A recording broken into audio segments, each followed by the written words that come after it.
This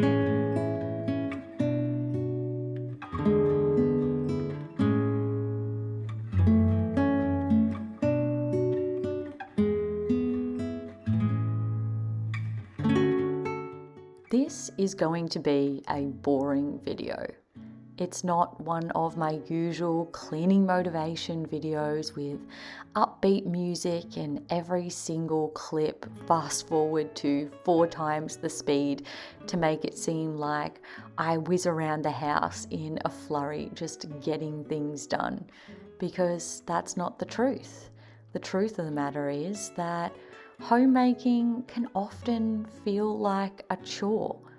My days are slow, repetitive, and mundane oftentimes.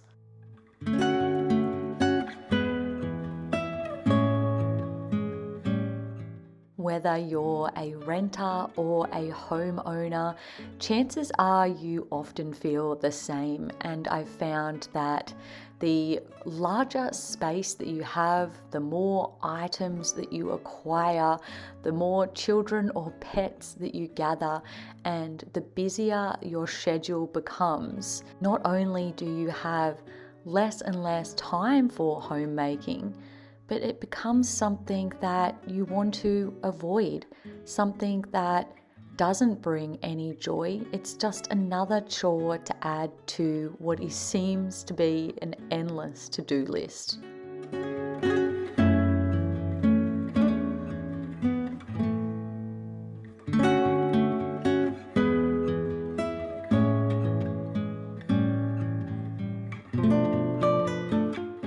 I wouldn't say necessarily that I've hacked the system, but what I have been able to do is cultivate a quiet joy in homemaking during different seasons of my life. I've been the career girl who's done 10 years of teaching and even done some head teaching relief in there as well, driving 45 minutes to and from work each day, busy on the weekends, filming and editing YouTube videos, just absolutely cramming my days full of stuff, and yet still managing to find beauty in those quiet homemaking moments.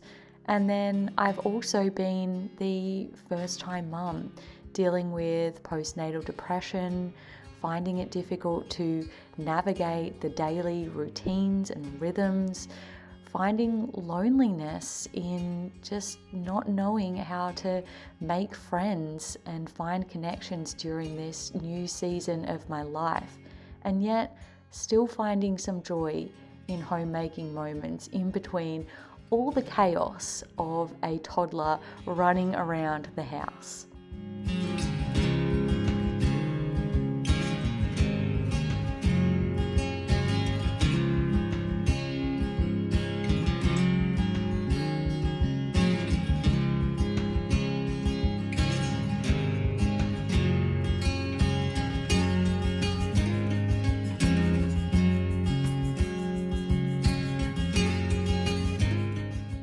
So here are some things that have helped me find joy in everyday homemaking.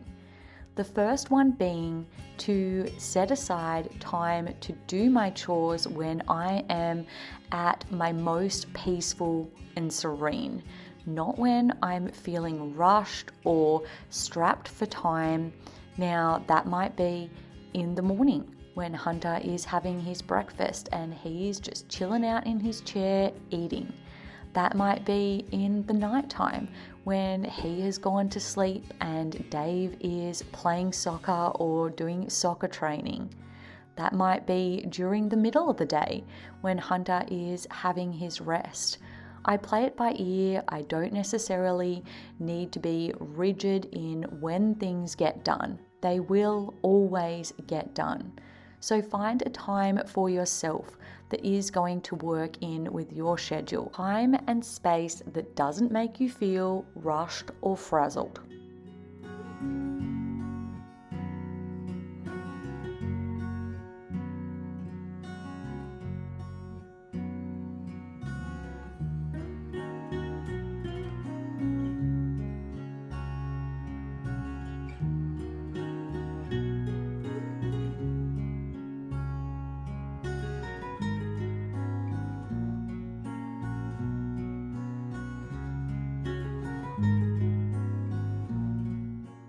The second way that I find joy in daily homemaking is to try and implement ways to make it more of an experience. So at one point in time, I would be listening to music while I do my chores or catching up on a podcast.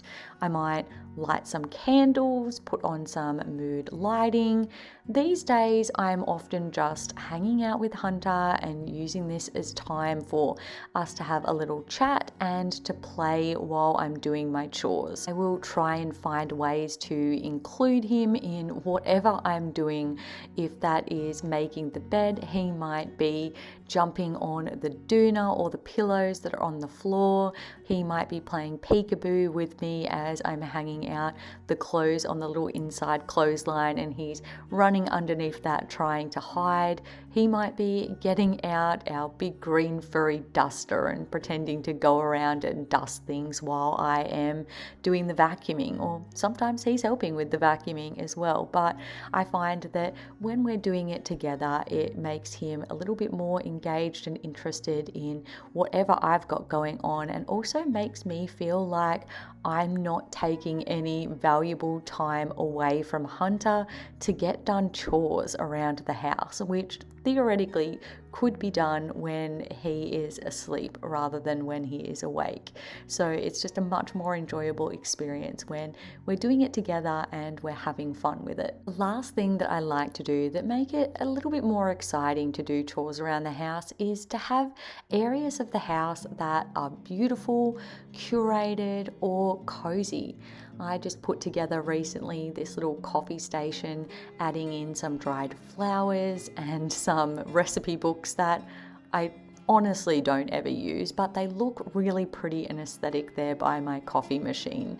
I have artwork up on the walls, throw cushions and blankets, candles and other flowers around the house, and they just make the house feel like a home. And just having these little moments in every room just make it so cozy and just make it a place that I want to keep tidy. I want to have it be clean and organized because it's exactly how I want it and it's beautiful to me. Now, if you're not new to my channel, you may know that I frequently extol the benefits of minimalism, especially for your mental health. And obviously, my space may look a bit different to yours. I moved in with a blank canvas and was able to organize and construct things from there. But you may feel like your space is overwhelmed and cluttered and there's just so much chaos, and it's hard to get the motivation to declutter and keep things clean because there's just too many things to organize. And if you look at it as a big picture, it can totally be overwhelming, and I understand that.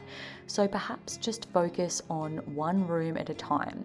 Start with the room that you spend the most time in and start organizing, decluttering, and add some of those touches that are just going to make your space cozy and calming. And from there, you can move to other rooms in the house, but it will just create like a little sanctuary for you in your own home that will make it feel so much more inspiring to keep clean and organized on a daily basis. Thank you guys for hanging out with me on a truly boring homemaking day. If you like this video, make sure to give it a thumbs up and don't forget to subscribe down below. I upload new ones every single week. With that being said, I hope you guys have a fantastic rest of your week, and I'll see you all in the next video. Bye guys.